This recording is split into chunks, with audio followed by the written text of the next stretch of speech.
دەستور بریتە لە پەیماننامەیەک لە نێوان هاوڵاتی و دەسەڵاتان.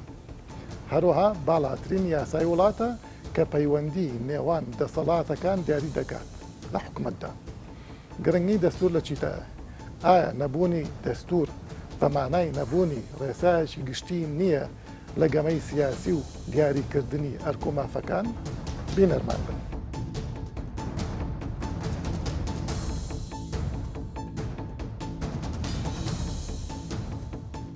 هەروەک لە فقهی دەستوریدا ئاماژەی بۆ دەکرێت، دەستور باڵاترین یاسای وڵاتە کە تێیدا سیستمی فەرمانڕەوایی و پەیوەندی نێوان دەسەڵاتدار و ژێردەستە و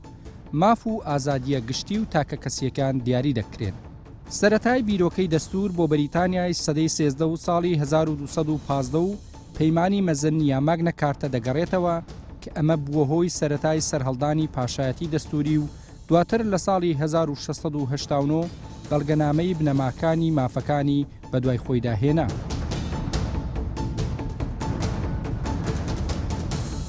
بە شێوەیەکی پراکتیکی یەکەم دەستور بە مانانوێیەکەی کە بووە مۆدێل بۆ هەموو وڵاتانی جیهان لە سەدەی 17 لە ئەمریکا هاتە ئارا و یەکەم دەستوری نووسراو لە کۆڵۆنیەکانی بەریتانیا پاش جیابوونەوەیان لە ئینگلترا خرای ڕوو، وەک دەستوری ڤێرجینیا لە ساڵی 1776 و دەستوری هەندێک ویلایەتی تر لە ئەمریکا کە دوجار دەستوری ئەمریکای فێدرالی لێکەوتەوە لە ساڵی 1787.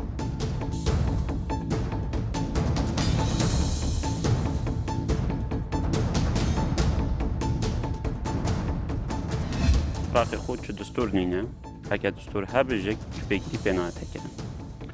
والفيري عراق تاريخ عراقي خراكي جو ظلم وستامة ام كرد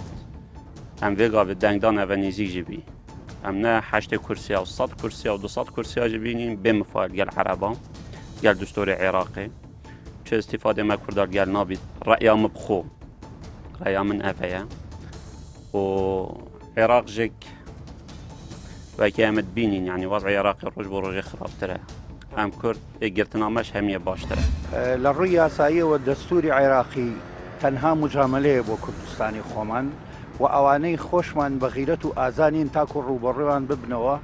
إما لحوارا فاشلين وكو گفتوگو سياسي ماني بتواني برانبر بدجمن وكو كرد فرمي بكوكي لبرو پێویستمان بە گۆڕانکاری هەیە شیعە توانیوانە قازانجی لێ بکەن هەم دەوڵەتێکی تازایان پێ دروست کرد بە ناوی دەوڵەتی عێراقەوە بەڵام کورد لەبەرەوەی ڕۆحی حیوار تیا لاوازە نەیتوانی هیچ بکات زۆر پێشێلکاری تایە مافی ئێمە زۆر خوراوە ئەبوایە سەرانی کورد سەرەتا پێیان هیچ نەبێ لەسەر کۆنفدرالیەت پێیان جەختیان کردباوە نەک لەسەر فدرالیەت ئەنجامەکەشی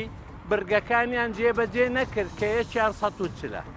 جا عربی سنە و شیعە یەک لە یەک خراپترن لەوانەیە یەک لە هۆیەکان بە تەمای سربەخۆیی بووین ئێمە بۆیە دەستورمان دەرنەکرد بس بو عربة يجي وعنصريات جاهي ناف عربة خاصة الشيعة بقى عرب بس بو شيعة سنجي من هالعربي بس تشبه راس الناجي تلينا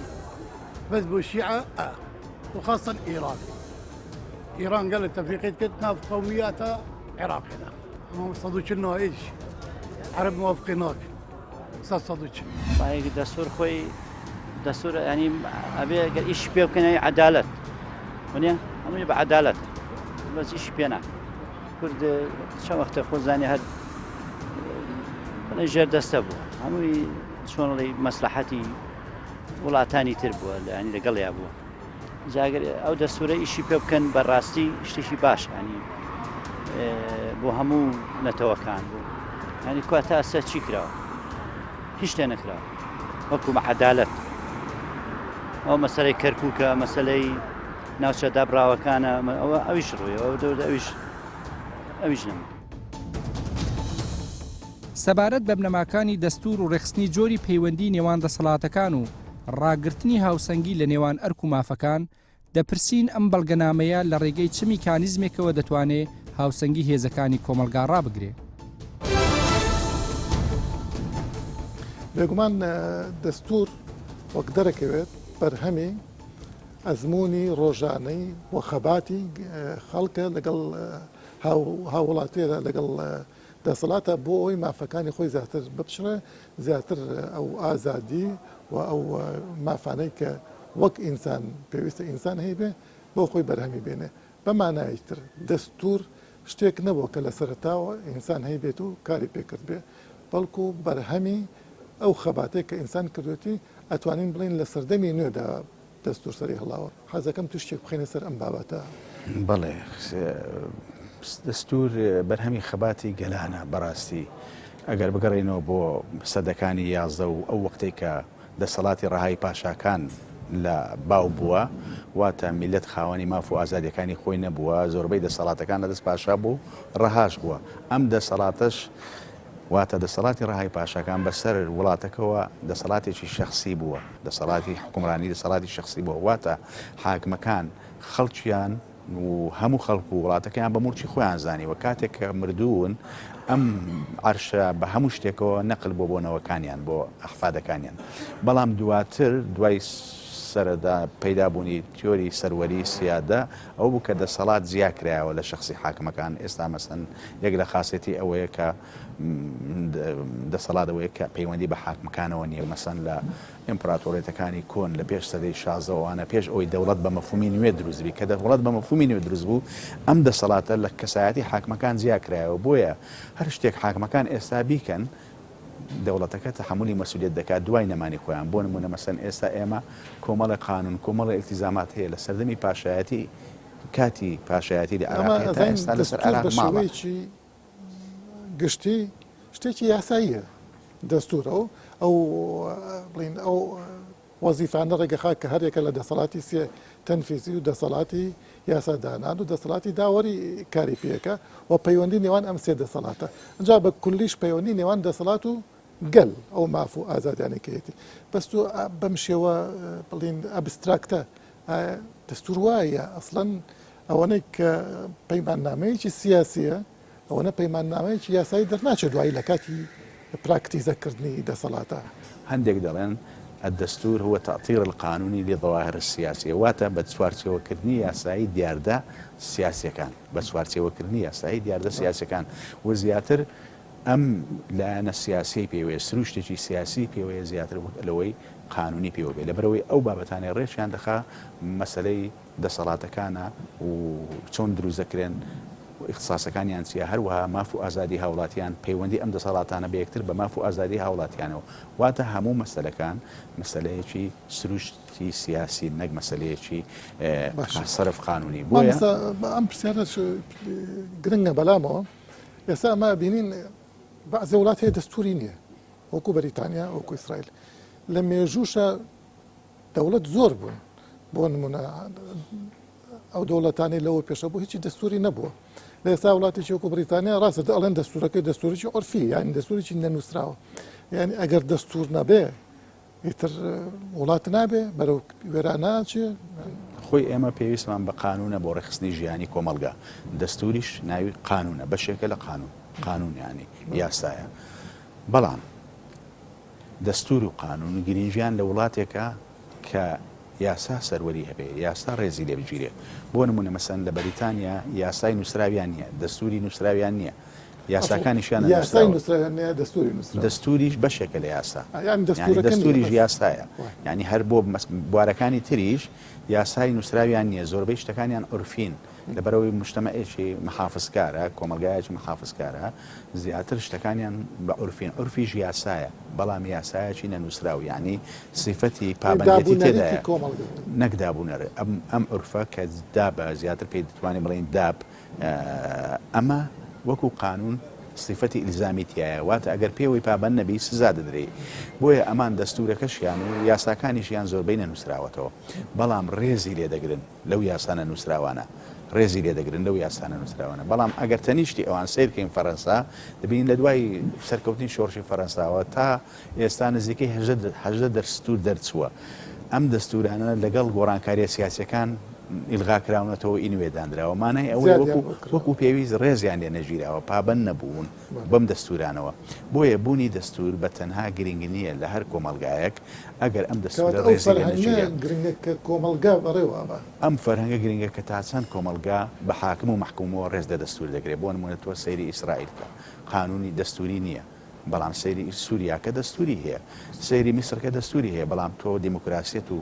مافی هاوڵاتی لە ئیسرائیل زیاتر دەستە بەرە وەک لە وڵاتانەی تر کەواتە لە بەهۆی بەهۆی ئەوەی هەرچەند قانونێکی ئاساییە دەسەڵاتەکانی ڕێخستەوە لە ئیسرائیل بەڵام ئەم قانونە ئاسایە ڕێزی لێ دەگیرێت لەلایەن حاکم و محکومی ئیسرائیلەوە بە پێچەوانەی وڵاتانی ترەوە وەکو ئێمەوە مەسەنکە بەداخەوە سەروەری یاسانیە ڕێز یاسا و دەستور ناگرین بۆیە دەستور پێویستە وەکو قانونێک بۆ ڕێخستنی ژیانی کۆمەلگات چکە دەستور قانونی بنەڕەتیە هەموو قانونەکانی تر لە دەستورەوە سەرچاوە دەگرن هەموو قانونەکانی تر لە دەستورەوە سەرچاوە دەگرن دەستور ئەمە ڕێک دەخاکە دەسەڵاتەکان چۆن دروست دەکرێت چۆن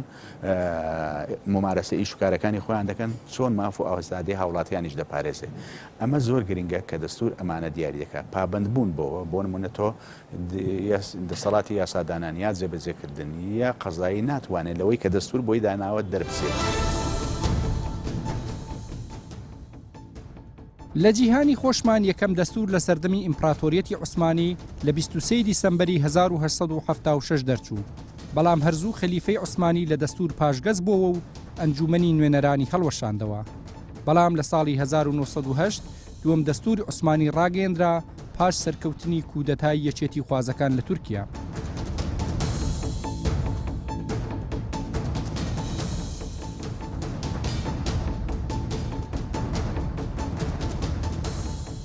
لە عێراقی سەردەمی پاشایەتی لە نێوان ساڵانی 1923 بۆ 1925 یەکەم دەستور دەچوو. پاشان لە ساڵی 1950 دەستورێکی تر پاش شۆڕش بۆ عێراقدانرا و لە سەردەمی سەرکەوتنی بەعسیەکانیش لە ساڵی 1964 و 1968 و 1970 سێ جار دەستور گۆڕانی بەسەرداهات. پاشەمە درێژترین و بڵاوترین دەستور لە ساڵی 1990 دەرچوو لە عێراق. پاش ڕوخانی حکمی بەعس یەکەمین دەستوری هەمیشەیی لە ساڵی 2005 بۆ عێراق دانرا.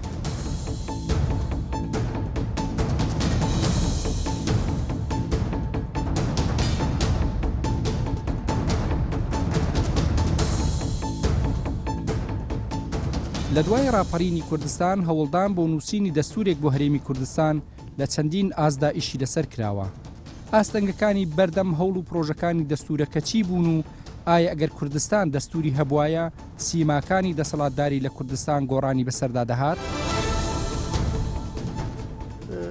تۆ پێت وایە ضرورەتی دەستور بۆ هەرێمێک وەکو هەرێمی کوردستان زۆر ضرورە ئەگەر دەستور نەبێ بڵین وەزعەکە ئەزمونەکە شلۆقە بێ ئەتوانین بێ دەستور ئەوە بەڕێ بکەین پێت وایە؟ بێگومان دەستور بۆ هەموو دەسەڵاتێک گرنگە کە بێوێ دەسەڵاتێکی فەرمی دەسەڵاتێکی قانونی بێت تەنانەت ئەگەر هەرێمێکیش بێت بە تایبەتی لە عێراق لە دەستوری 2005 کە دەوڵەتێکی فیدراڵیە مافیدا بە هەرێمەکان کە دەستوری خۆیانیان هەبێت لە مادەی 120 ئەمە هەروەکو فەرزیشی کرد بووە لەسەر هەرێم کە دەستوری خۆی هەبێت چونکە بێ دەستورەکەشی گونجاو بێ لەگەڵ دەستوری عێراق لەبەرەوە بە دەستور ئەوترێ زیاتر ینی ئەکادیمیەکان یا فقەهای دەستور پیا وای ناوەبن کە قانونی سوڵتەیە قانونی دەوڵەتە ئەو قانونەیە کە هەموو مؤسساتەکانی دەوڵەت هەیکەلێتی دەوڵەت جۆری نظامی حکم مافەکان ئازادیەکان هەموو ئەمانەتیایە بەرجستا بێت و لەویشەوە دوایی شۆڕە بێتەوە بە ناو قانونی عادی بێگومان دەستور دەبواە لە هەرێمی کوردستان دەستور زوو دابنرایە هەر لە 92ەوە کە قانونی هەڵبژاردننی پەرلەمانی کوردستان داندا بە بۆچوونی من دەبواە لە ماوەیەکی کەما دەستوریشاندا بنایە بە تایبەتی ئێمە پرۆژەی دەستوری هەیە چەندجار وەزم دو جار تا سێ جار تا پرۆژەی دەستور هاتووە چوو ئەخیری ئەمەی پەرلەمانی ئەخیر بوو بەڵام تا ئێستا ئەم پرۆژەیە وەکو وەختی خۆی ئەن قیتارەکەی سلێمانی بە قیتارەکەی سلێمانی پێنەگەی خەڵک لە پێ دوو مانگە دەستورێک دائەنیان چی مەسە دەبێت خۆی لە وەختی خۆی لە ساڵی 2000 عێراق دوایەوەی کە ئینسحابی کرد کوردستانەوە بوو پەرلەمانی دروست کرد لێرە لە 92 فکرەی فیدراڵیەت تەبەنی کرا لە کوردستان لە 2002 بڕیارێک دەرچوو لە پەرلەمانی کوردستان بڕیاری ژمارە 26 ئەو بڕیارە تەبەنی مەشروعی دەستوری هەرێمی کوردستانی کرد کە بیکە بە ڕسمیەتی ئەساسی ڕسمی بۆ وحدەی خەڵکی هەرێمی کوردستان. ئەوە ڕۆی دوایتر لە 2010 بە قانونێک دەرچوو قانونی لە ساڵی 2010 قانونی ئیقراری دەستوری هەرێمی کوردستان. قانونش قانونی چەند بە چەند مادەیەک دەرچوو. دواتر لە 2009 قانونەکە هەموار کرایەوە لە 2009 کە هەموار کرایەوە لە ناو قانونەکە دیاریان کرد کە ئەبێ 25 حوتی 2009 بخرێتە ئیستیفتاوە. یعنی لە 2010 قانونی ژمارە 16 کە دەرچوو 2010 ئەوە ئیقراری دەستورەکەی کرد. لە 2009 دەستورەکە وەکو ڕیتم ئامادە بوو ئیقرارش کرابوو. بەڵێ قانونی ئیقرار بوو. قانونی ژمارە 2010 هەناوی قانونی ئیقراری هەرێمی دەستوری هەرێمی کوردستان لە پەرلەمانەوە. دواتر لە ئیشارەتیدا بەو بە قانونە بیدایەتەکەی مەشروعی تەبەنیەکە و دواتر بەوەی کە ئەم قانون ئەم دەستورە دەبێت لەگەڵ دەستوری عێراق 120 مادەی 120 دەستوری عێراق ئیسنادن بۆ ئەوە گونجاو بێت و دەربکرێت. یعنی باعتیبار مافی داوە بە هەرێمەکان. لە دوایەوە لە 2009 لە مانجی 6 مسادقە کرا بە زۆرینەی دەنگ لە ناو پەرلەمانە مسادقەیان کرد لە مانجی 6 لە 24 6 بوو. دواتر 25 حوتیشاندانە بۆ ئەوەی کەوا دەنگی لەسەر بخرێتە ئیستیفتاوە بخرێتە ئیستیفتاوە. ئەوە بوو لە 25 حوتە دەورەی سێهەمی پەرلەمانیش بوون. ینی هەڵبژاردنەکە کرا و ئەو نەخرای دەنگدانەوە. ئەوەش لەوێ تەواو بوو. دواتر لە 2013 کە قانونی تەمدیدی سەرۆکی هەرێم مودەی سەرۆکی هەرێم کرا لە فقرەی دووهەمیە لە مادەیەک لە مادەکانی ئەو تەمدیدە مادەی دووهەم ئەڵێ ئەبێ تعدیلی مەشروعی دەستورەکە بکرێتەوە. ئەو دەستورەی کە مسادقە کرابوو لە پەرلەمانەوە لەم لە بینی فترەی تەمدیدەکە بەڵێ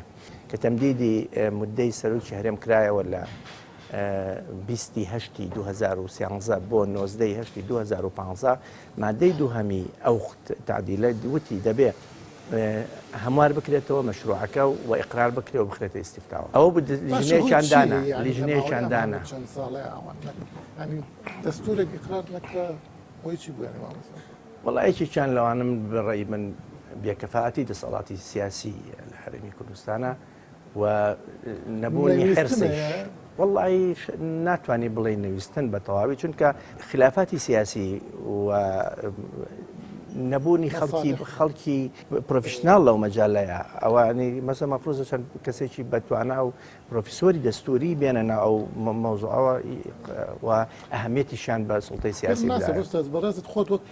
پرۆفیشنالێک لەو بارەوە پێم وابێ لە مەسەلەی دەسەڵاتی دادوەریە شتێکت پێشکەش کرد پرۆژەیەک لەو بارەوە. بەڵێ پرۆژێک بۆ چاکردن ئەوە چی بەسەر ئەوە لە پەرلەمانی کوردستانەوە پەیوەندیان بە من کرد بە ڕێز کاک دکتۆر یوسف وەڵا پەیوەندی پێکردم وتی حەزەکەین ئەگەر لەسەر ئەو بەشەی کە لە دەسەڵاتی قسە لەسەر دەسەڵاتی دادوەریەکە ئەگەر هەندێک ئەفکار هەبێت لەگەڵ ینی دیار بوو پەیوەندی بە خەڵکی کەشەوە کرابوو. من مەشروعێکی کە سەیری مەشروعەکەم کرد لە مادەی 1970 بۆ مادەی 99 لە باسی دەسەڵاتی دادوەریەکە لە مەشروعی دەستورەکە لە سێ بەش تەوزیعی کردبوو. کردبووی بە مەجلیسی قەزاوە، کردبووی بە محکەمەی دەستوری و کردبووی بە مەدە ئاهەمەکان. دوایە من دەستکاریم کرد هەستم کرد کە دەستکاری ئەوێت بە شێوەی جەوهەری دەستکاری ئەوێت. کردم بە 5 بەش و ئەوە تەفاسیلی هەیە یان بە ینی هەموو ئەو مەشروعی کە من بە دەستکاریەوە یان بە 21 ئەندامەکەی لیژنەی دەستوریەکەی کە تەکلیف کرابوون بۆ ئەوەی دەستورەکە جارێککە هەموار بکەنەوە بە شێوەیەکی تەقدیمکەن. بەڵێ من لە 2015 پێمدان ئەوە لە بینی 2013 بۆ 2015 بزەبت لە 2015 من بۆم ناردن. ئەمە تەبەن مەفروض وا بوو کە ئەو لەو بەینا لەو 2 ساڵە ئەو بەڵام بۆچی تاخیر کرا ئەوە هەر مبرری نەبوو چونکە کە تەمدیدەکە کرا مەفروض بوو لەو 2 ساڵە مەشروعی دەستورەکە تەواو بکرایە تعدیل بکرایە جارێکی تر و بخرایەتەوە دەنگدانەوە بۆ ئیسیفتا بەڵامەوە ئەوش نەکرا من مەشروعەکەی منیش لە مەشروعێکی متەکامیل زۆر دەستکاری نوسوسەکانم کردبوو مەسەلەن لە چۆنێتی هەڵبژاردننی سەرۆکی محکمەی تەمیز سەرۆکی ئەنجومەی دادوەری جیام کردبووە محکمەی تەمیزم لە ئەنجومەی دادوەری جا کردبووە سەرۆکەکانیان و مەسلەی مدە بۆ دانان بۆ هەڵبژاردنەکانیان و ئالێتەکەی و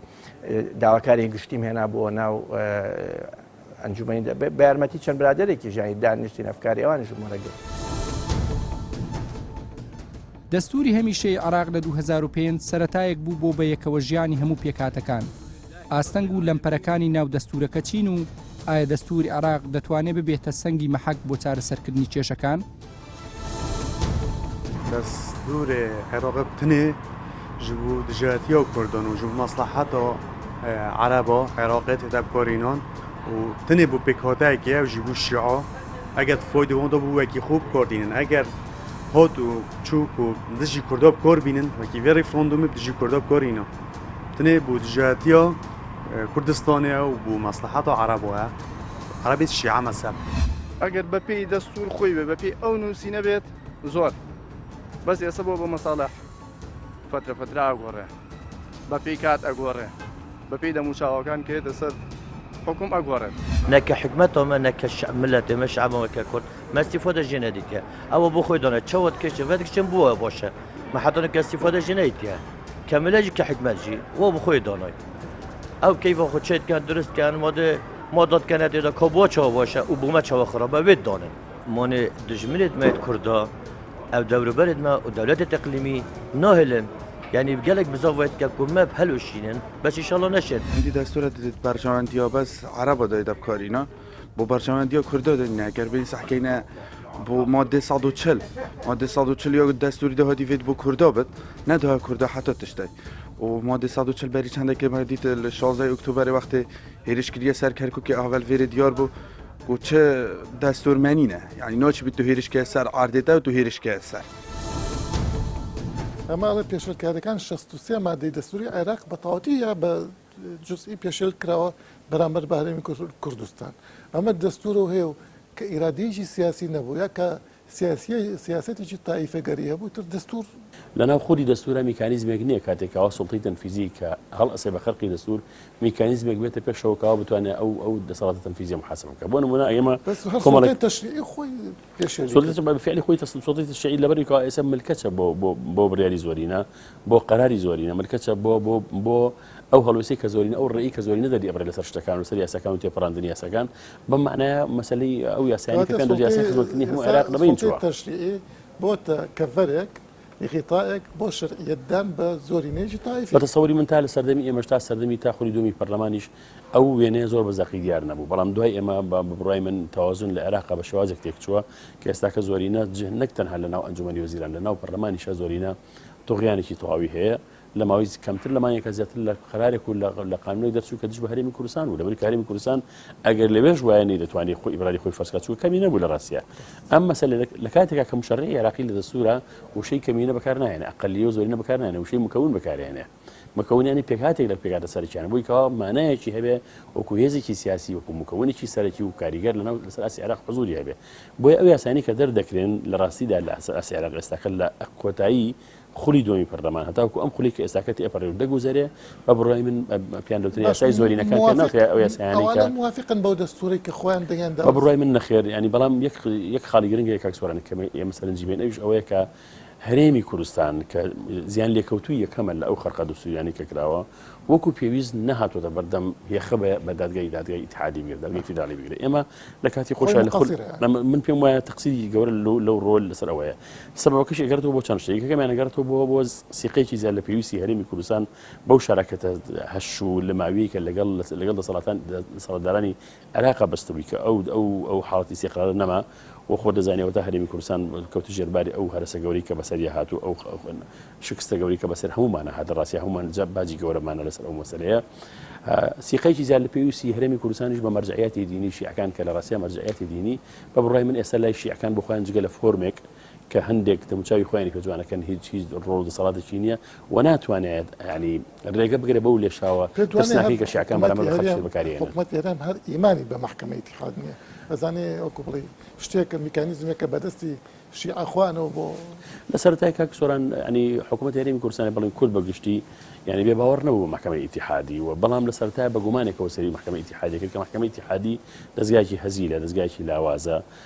لە قۆناغێکی دیکای پێویستە دەستکاری ئەم پێک هاتەیە بکرێ ئێمە لە قۆناغی خۆمانە زۆر محاولەمان کرد دەستکاری بکرێ نەمانتوانین لە ڕاستیە پێش مەژنەی توانی و ئێسش ئەم قۆناغی ئێسش ناتوانین دەستکاری بکەن و ئێستاکە بە شێوازێک تەشکیلاتێکی دروستکراوە بە هەر شێوازێک دەستکاری محکمە ئیتیحادی بکەی بە زەرری کورد کۆتایی بێت چکە باز لە مەلەکە مەلای شیعەکە باز لە هەژمونی هەندێک لە فەقیهەکانەکە کە ئەوان براری ئەوان هەبێ حەقیان هەبێت کە برارەکان هەڵوەشێنەوە لەبەر ئەم پێکاتێک ئێستاکە هەیە ئێمە حکوومەتی مەرجعیمان هەیە نەک حکوومەتی بە بڕوای من ئەگەر محکمە ئیتیحادی بۆ پێکاتی ئێستاکە